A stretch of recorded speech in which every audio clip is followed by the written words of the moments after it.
All right, we're back out here. Got two more sides. Got to get wrapped up. This is the front side. Got to get that second door closed in and get this window frame sized in. And then here on this north side of the house, we have a little bit to do. This one will need to be sized in a little bit, shortened up. But this other one back here is actually, we're going to completely change the format of that window. It will be a wide slider window. That's going to be the laundry room. So I'll go in the inside and show you that. Okay, so you'll probably remember this mess from earlier videos, but this will be the bathroom here, laundry room there. So we will have a wall right about here. So everything this way will be bathroom. That'll be the utility room. We're going to change it before. You can see the dryer vent there and the electrical plug there was on that exterior wall. We're actually going to move washer and dryer to this wall. I suppose it'll probably still get vented out, that side wall, but so what we're going to do is this window, instead of just having this small up and down window, we're going to make a wide slider window to bring in a lot of light here. So while you're doing laundry, you can have some natural light in here. You can look out toward the creek, and you know, sometimes there's deer and things playing out there, so kind of just a great view while you're getting some work done. And so we want to open that up and really bring that outside in.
Well, I don't know how your day's going, but mine's kind of like this. Trying to push some stuff off in that ditch and work around where that water's going, and wheels slipped off in there and now I'm stuck.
Alright, this morning I'm going to get started putting a few windows in, but before I do, sometimes I get questions in the comments as to why I'm doing things or how I'm doing things, and other times I get questions when I get home.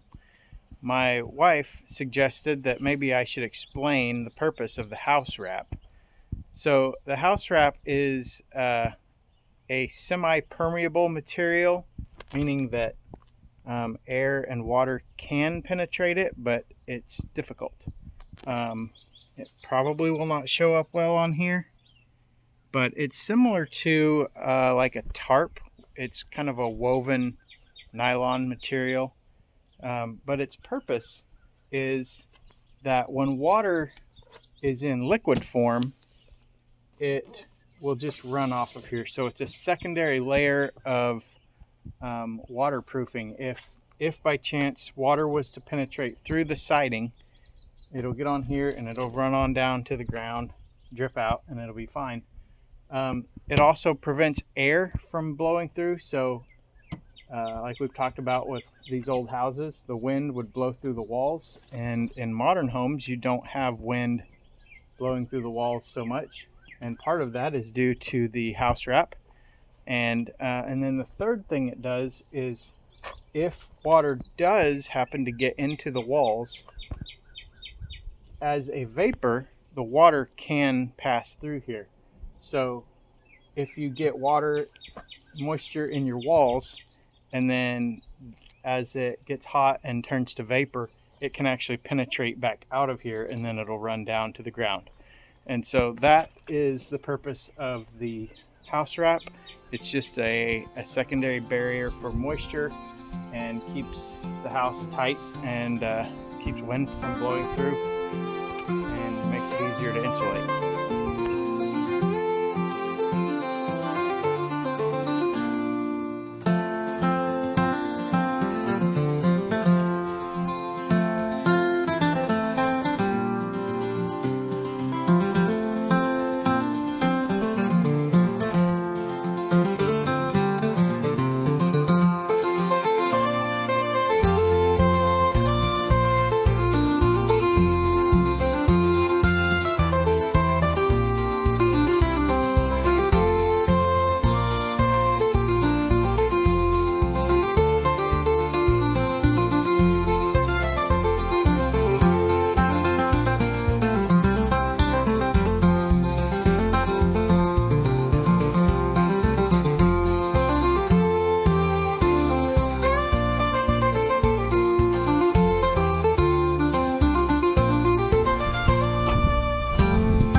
Okay, so today we're working on soffit and fascia. Well, probably just soffit today.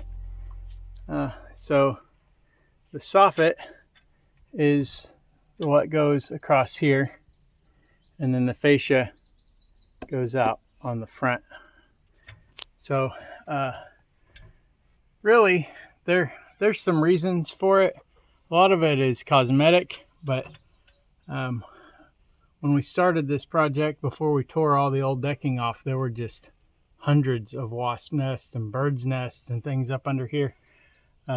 They've already started building some back.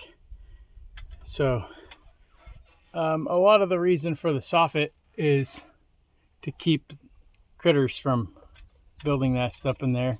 It also hides the rafters and some of that stuff. It just makes the house look better. So what we're doing is a aluminum soffit and fascia.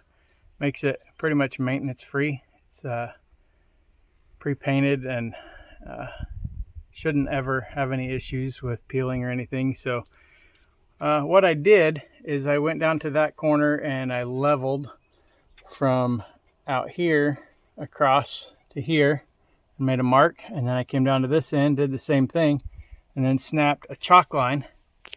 And then what will go next is this J channel will go underneath that line so that it matches this board out here, and then the soffit panels slide into this J channel, and then they nail out here, and it just gives a very clean look.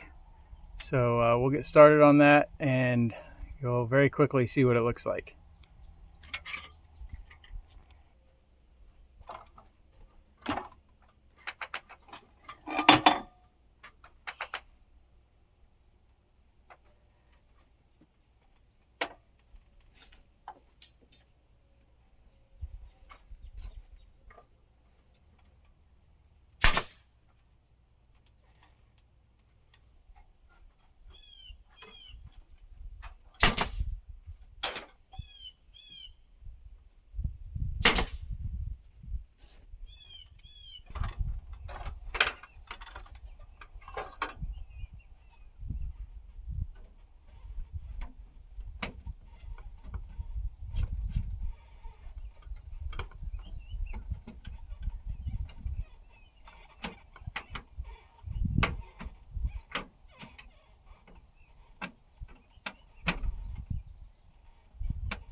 Alright, so you can see there, got one side done. We're getting started on the other side.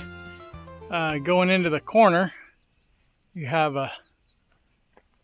a transition to double J that goes back to back so pieces can slide in from both directions, and then continue on down. So the way this stuff goes together, you can kind of see there, you have a little slot, and then the next piece comes up, goes in, and it'll actually slide into there, and then once it's slid into there, then it goes back into that J channel there and it holds. And then out here on the fascia, It's just tacked up with crown staples for now, and then later on we'll have the aluminum fascia that wraps over here and holds that up, goes up behind the drip edge.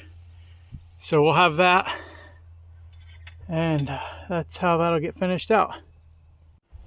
Well, we're just about to get rained out, but we got this side and the front side all the soffit on, and I don't know about you, but I think it makes it look 10,000 times better just by doing that.